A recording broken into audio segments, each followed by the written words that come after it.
எழுத்தை பற்றி அவன் என்ன சொல்கிறான்? எழுத்து தெய்வம், எழுதுகோலும் தெய்வம். இதுதான் பாரதி சொன்னது. பாரதியோட ஒரு பாட்டு எல்லாரும் படிச்சிருப்பீங்க, ஒரு தடவையாவது கேள்விப்பட்டிருப்பீங்க. நல்லதோர் வீணை செய்தே நலங்கெட புழுதியில் எரிவதுண்டோ.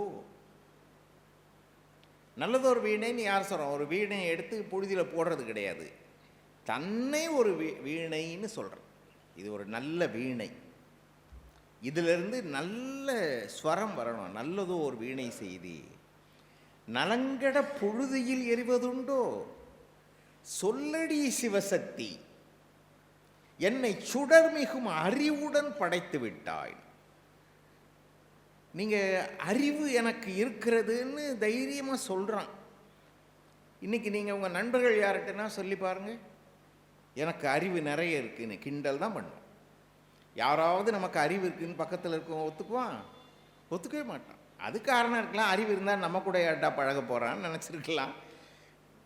என்னை சுடர்மிகும் அறிவுடன் படைத்து விட்டாய், வல்லமை தாராயோ மாநிலம் பயனுற வாழ்வதற்கே. சொல்லடி சிவசக்தி நில சுமையென வாழ்ந்திட புரிகுவை. அப்படி ஒவ்வொரு நிமிடமும் இந்த மண்ணுக்காக, இந்த மண்ணில் இருக்கக்கூடிய மக்களுக்காக வாழ்ந்தவன் பாரதி. அவன் புதிய ஆத்திச்சூடியை தருகிறான். ஆன்மீகத்தையும் மக்களையும் நேசித்த அவ்வை ஆத்திசூடியை தந்தாள். இப்போ உடனே இப்போ அவ்வை ஆத்திசூடின்னு இருக்கும்போது பாரதி புதிய ஆத்திசூடி கொடுத்தான்னா அப்போ அவ்வை சொன்னது சரியில்லைன்னு நினச்சானா? அப்படி ஒரு கேள்வி வரும்ல. எதுக்கு அது? அப்படி இல்லை. அந்த காலத்துக்கு அவ்வை சொன்னது, இந்த காலத்துக்கு என்ன தேவையோ அதை பாரதி சொல்லுகிறான். இதை நான் விளக்கமாக சொல்லலை. பாரதி ஆத்திசூடியில் கடவுள் வாழ்த்து பாடுறோம், இறைவணக்கம். நீங்கள் எந்த படைப்புக்குமே ஒரு கவிஞர்கள் கடவுள் வணக்கம் எழுதுவார்கள். பாரதி என்ன தெரியுமா எழுதுகிறான்?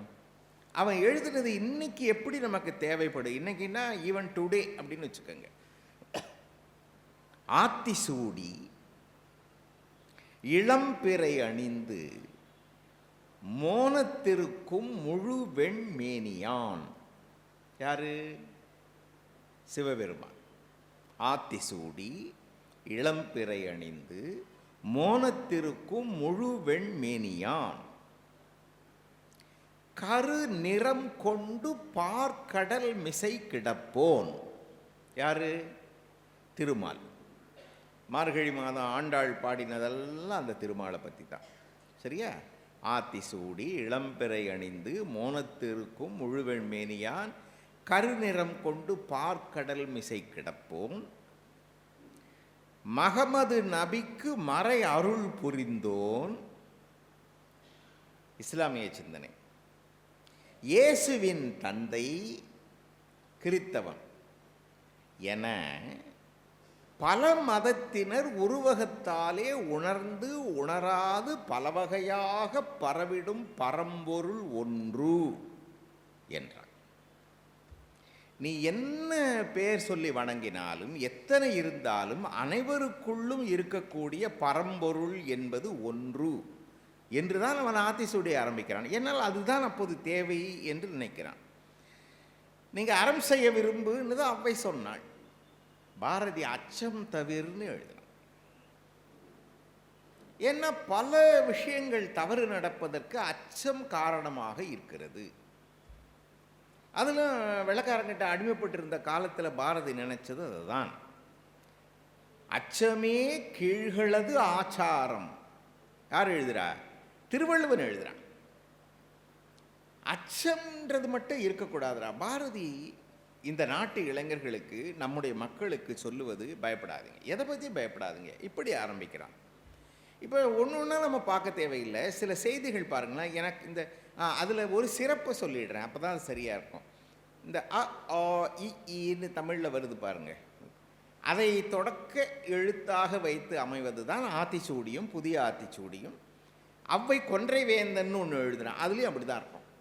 இப்போ உதாரணத்துக்கு நான் சொல்கிறேன், அறம் செய்ய விரும்பு, ஆறுவது சினம், இயல்வது கரவேல், ஈவது விளக்கேல். புரியுதா? எல்லாம் அந்த முதல் எழுத்து நீங்கள் தமிழில் வரக்கூடியதை வச்சு வரும். அப்படி தான் அதில் ரொம்ப சிறப்பானது, நமக்கு தேவையானது பாருங்களேன். அதை மட்டும் தான் பார்க்க போகிறோம் நமக்கு இருக்கக்கூடிய நேரத்தில். ஊ அப்படின்னு தொடங்குறதுக்கு அவ்வை என்ன சொன்னாள்? உடையது விளம்பேல் என்றாள் அவ்வை. உடையது விளம்பேல், ரெண்டே சொற்கள் தான். என்ன அர்த்தம்னா, ஒரு ரகசியம் இருந்தால் காப்பாற்று, இவ்வளோதான் அதனுடைய பொருள். உடையது விளம்பேல், சொல்லாத வெளியே. சரி, இது பெரிய அளவுக்கு பயன் இல்லைன்னு பாரதி என்ன நினைச்சானோ, இந்த ஊன்றதுக்கு அவன் சொன்னான், உடலினை உறுதி செய். இந்த உடலினை உறுதி செய்ன்னு இருக்குது பாருங்களேன். இந்த உடலினை உறுதி செய்தான் எந்த வயசில் இருக்கவங்களுக்கும், அதில் குறிப்பாக கொஞ்சம் வயசு போக போக போக போக போக கண்டிப்பாக தேவை. ஏன்? நீங்கள் திருமூலர் பாடல் படிச்சிருப்பீங்க, திருமந்திரம் தெரியும். அதில் திருமூலர் சொல்கிறார், உடலார் அழியின் உயிரார் அழிவர், திடம்பட மெய்ஞானம் சேரவும் மாட்டா. ஒன்றும் இல்லை, உடம்பு நல்லா இருந்தால் தான் உங்களால் எதையும் படிக்க முடியும், யோசிக்க முடியும், அடுத்தவங்க சொல்கிறத கேட்க முடியும். ஒரு 2-3 நாள் நீங்கள் சாப்பிட்டது ஜீரணமாகாமல் வயிற்றுக்குள்ளே இருந்தால் பார்க்குற எல்லார் மேலேயும் வெறுப்பு தான் வரும். ஒரு தலைவலி இருந்துக்கிட்டே இருக்கு, படிக்க முடியுமா? தீராத வயிற்று வலி, அவங்களால ஏதாவது செயல்பட முடியுமா? அதை தான் திருமூலர் சொல்றார், உடலார் அழியின் உயிரார் அழிவர், திடம்பட மெய்ஞானம் சேரவும் மாட்டா. நீங்கள் எதையும் படிக்க முடியாது, எழுத முடியாது, கேட்க முடியாதுன்னா அறிவு எப்படி விருத்தியாகும்? எப்படி ஞானம் வளரும்? உடம்பை வளர்க்கும் உபாயம் அறிந்து உடம்பை வளர்த்தேன் உயிர் வளர்த்தேனேன்னார். நான் உடம்பை நல்லா வச்சுக்கிறது என் உடம்பை நல்லா வச்சுக்கணுன்றது கூட நோக்கம் இல்லை, என் உயிர் பாதுகாப்பாக இருக்கு, என்னுடைய செயல்பாடுகள் சரியாக இருக்கணும். திருமூலரே சொன்னார், முன்னெல்லாம் உடம்பை நான் அப்படி தான் நினச்சேன். எப்படி? உடம்பினை முன்னம் இழுக்கு என்று இருந்தேன். என்னடா உடம்பு பெருசா, நேரத்துக்கு சாப்பிட்றதில்ல. நீங்கள் சில பேர் பார்க்கலாம்ல, காலையில் டிஃபன் சாப்பிட மாட்டாங்க, சாப்பிடாமல் வேலை வேலை வேலைன்னு ஓடுறது, மத்தியானம் நேரத்துக்கு சாப்பிட்றதில்ல. நீங்கள் டாக்டர்கிட்ட கேளுங்க, நேரத்துக்கு சாப்பிட்றது தான் முதல் வேலை. அதுக்கு என்ன சாப்பாட்டு பிரியன்னு சொல்லிடுவாங்கலாம் இல்லை. அந்த நேரத்துக்கு தேவை ஒன்றும் இல்லைங்க, நீங்கள் மெயின்டைன் பண்ணுறதுன்னு ஒன்று இருக்குது. எனக்கு பாரதி எப்படி ஆழமாக இதை யோசித்து எழுதினான்றது, குஸ்தி சாலை வைக்க வேண்டும்னு எழுதினான் பாரதி. குஸ்தி சாலை, இன்னைக்கு ஜிம்முன்னு இருக்குல்ல, நிறைய யங்ஸ்டர்ஸ் ஜிம்முக்கு போவாங்க. இளைஞர்கள் உடம்பை பாதுகாக்க வேண்டும், தனியாக வேற எழுதுகிறான் அவன். ஏன்? இப்போ நீங்கள் ஒரு வண்டி வாங்குறீங்க, இது அவசியமா? உடம்பை பார்த்துக்கிறது அவசியமா அப்படின்னா, ஒரு கார் வாங்கியிருக்கீங்கன்னு வச்சுக்கோங்க, இல்லை ஒரு 2 வீலர் வாங்கியிருக்கீங்க, இல்லை சைக்கிளே வாங்கியிருக்கீங்க. இப்போ ஒருத்தர் வாங்கின வண்டி ஒரு 5 வருஷம் 6 வருஷம் 7 வருஷம் ஆனாலும் நல்லா இருக்குது.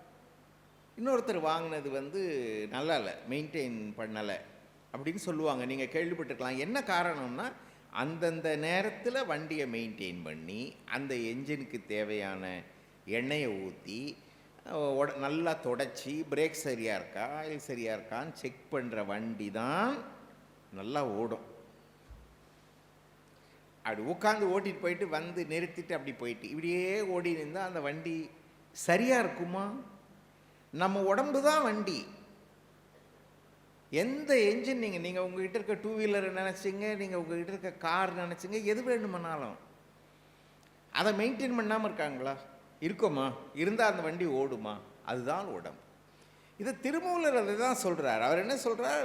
உடம்பின் உள்ளே உத்தமன் கோயில் கொண்டான் அப்படின்னு. நீ கடவுள் வேற எங்கன்னா இருக்கான்னு தேடிட்டு போகாதரா, உள்ளே இருக்கான். அவனை நீ பாதுகாக்கணுமா? உன் உடம்பை பாதுகாக்க.